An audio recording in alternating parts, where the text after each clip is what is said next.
I see a lot of people trying to switch to Obsidian. They then turn around and get really upset because things are get way out of control. This is, in my opinion, a misunderstanding of why you want to use Obsidian. You use Obsidian for a couple of reasons: to take notes quickly, to link these notes, but also that it's a great way to just keep productivity going. So you want to keep things super, super simple. Um, so I'm going to show you, here are the properties that I have for a daily log. So as soon as I turn my machine on, as soon as I turn on Obsidian, this file is automatically created for me.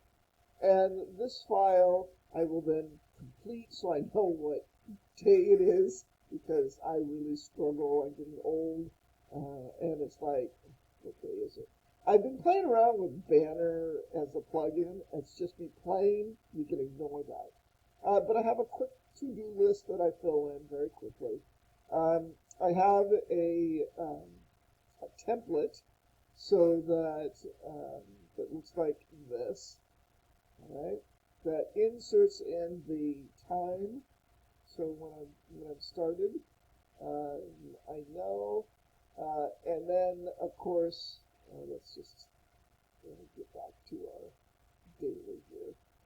Um, so as soon as I have this filled out, I can hit Shift. I have it set to a hotkey of Control Shift 1, and then that will start things off.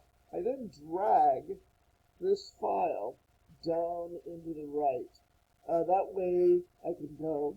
You'll also see the Pomodoro timer is going for me. How long am I working, etc. All right. So if I'm working along and I'm like, oh, let's look at antiparticles. Oh, there's nothing really there. Um, Maybe I should actually have something on Paul Gerat in my notes. So this is pretty cool things. So I might click there and then click and now start a new file. So as I'm working, the Pomodoro timer is going, my daily log is going, because if I get distracted, let's say I'm distracted and I'm like, oh shoot, let's just stop working on Angular and I need to work on something else. Maybe um,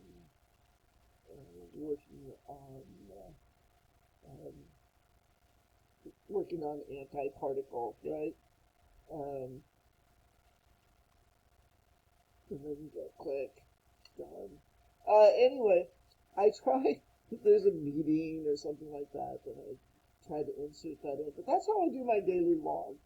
I keep it real simple. It's off to the sidebar, and then whatever my main file I'm working on is here. And I just try to keep it, super, super, super simple. I don't go all nuts. I have an archive of 5 years worth of daily logs where I was trying to use Notion, and it was complicated. I had a command center, and I was just wasting my time a lot. And so Obsidian, once I shifted over, I learned even on the daily logs I archive.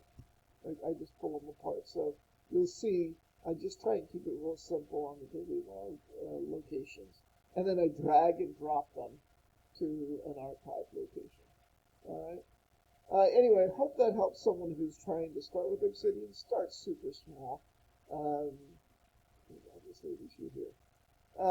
Start super, super, super easy. Um, 6, 30, 2024. That's better. Anyway, try to don't put a plug-in after plug-in after plug-in. You'll see I use the Pomodoro Timer. I like this editing toolbar that is across here just to make my life easier. Yeah, you don't need it, but I like to use it, this bar across the top, the editing toolbar. You'll also see I use calendar to click in on the daily notes. Um, and I use a few other things. Keep it simple. Keep it simple. As you build, as you go, you will get a more and more complete graph, etc. Good luck.